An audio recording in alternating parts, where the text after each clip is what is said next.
You ever feel like there's a full-on war happening inside your own head? You know? One part of you wants to crush it at the gym, and the other part just wants to crush a bag of chips. Well, today we're going to unpack that inner conflict, using some incredible insights from Dr. Andrew Huberman and Dr. Jordan Peterson to figure out a better way to win that war. Let's get into it. I mean, we all know this feeling, right? It's that constant tug of war. One part of you has this grand vision for your life. You want to be healthy, productive, focused. And then there's this other part that wants, one more cookie, 5 more minutes of scrolling, or to just slam that snooze button into oblivion. So what is really going on in there? If we look at the actual wiring, your brain is basically a constant negotiation. Deep down, in the older parts of your brain, you've got the hypothalamus. This is where your primal urges live. We're talking hunger, aggression, desire, the raw stuff. But then, up front, you have the prefrontal cortex. Think of it like the CEO of your brain, trying its best to manage all that raw energy and point it towards your long-term goals. But here's where we need a crucial reframe. The source material for this explainer argues that calling these drives impulses is a massive mistake. It's just not accurate. They are so much more complex, so much more sophisticated than a simple impulse. Let's see why. Okay, so check this out, because this is a powerful shift in thinking. An impulse? That's just a simple reflex. It's mindless. But a subpersonality? Well, that's a whole different animal. It's an entire motivational system. It's got its own way of seeing the world, its own emotions, and, this is the key part, its own rationalizations to get what it wants. I mean, think about the personality that convinces you that you deserve that pizza, or that just one more episode is totally fine. That's not a simple impulse. That's a character in your head, and it's got a script. And Nietzsche, of all people, absolutely nailed this. Every drive attempts to create a philosophy for itself. The part of you that's angry has a whole worldview to justify its rage. The part that wants pleasure has a whole set of reasons why that's the most important thing right now. These aren't just mindless forces bumping around. They are competing storytellers, each making a case for why it should be in charge. So, if you've got this inner crowd of competing personalities, how in the world do you manage them? Well, it turns out we really only have 2 main options: the brute force of suppression or the much more sophisticated art of integration. And the difference here is everything. Suppression is just telling a subpersonality to shut up. It's basically putting a willful child in timeout. Sure, it might stop the bad behavior for a second, but it doesn't teach anything. Integration, on the other hand, that's about taking that child's energy, their willfulness, and actually teaching them how to use it constructively, to channel it toward a higher, more valuable goal. The athlete is the perfect example of this in action. You don't want an athlete to suppress their aggression, right? No way. You want them to integrate it.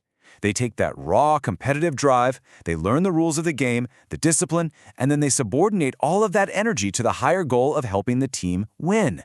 That raw aggression gets transformed into a powerful, focused asset, not a chaotic liability.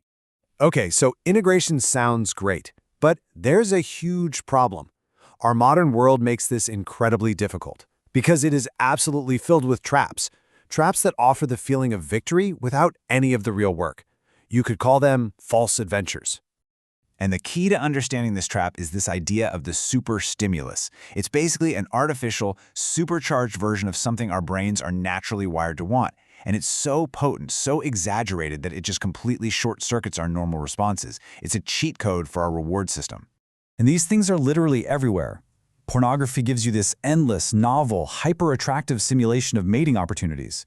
Highly processed foods are scientifically engineered to be irresistible, to bypass all our natural signals of being full.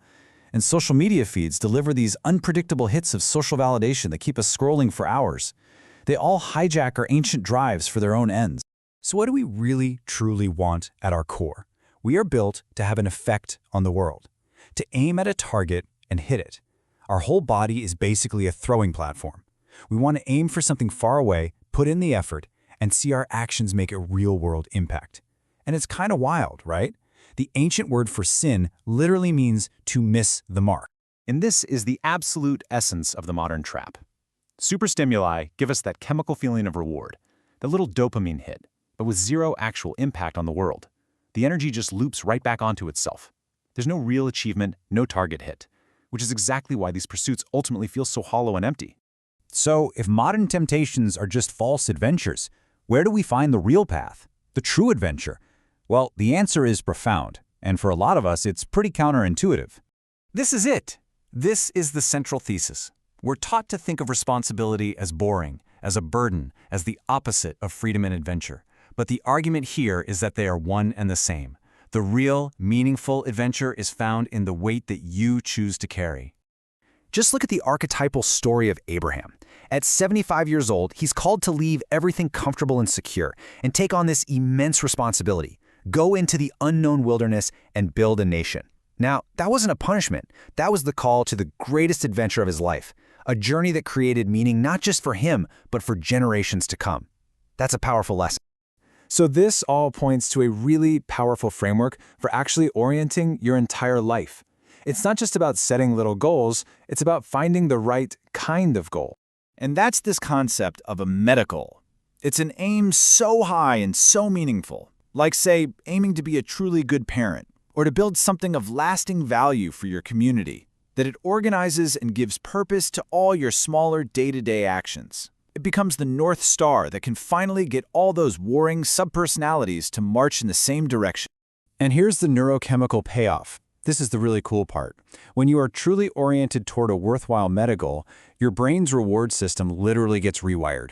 Every small, difficult step you take in that direction gives you a satisfying hit of dopamine, because your brain recognizes it as progress toward that ultimate aim. The effort itself becomes the reward. So we'll end with a question for you to think about. Forget the false adventures, the empty dopamine loops, the cheat codes. What is the meaningful responsibility that you could voluntarily choose to pick up? Because, as we've just seen, that's not where your freedom ends. That is where your true adventure begins.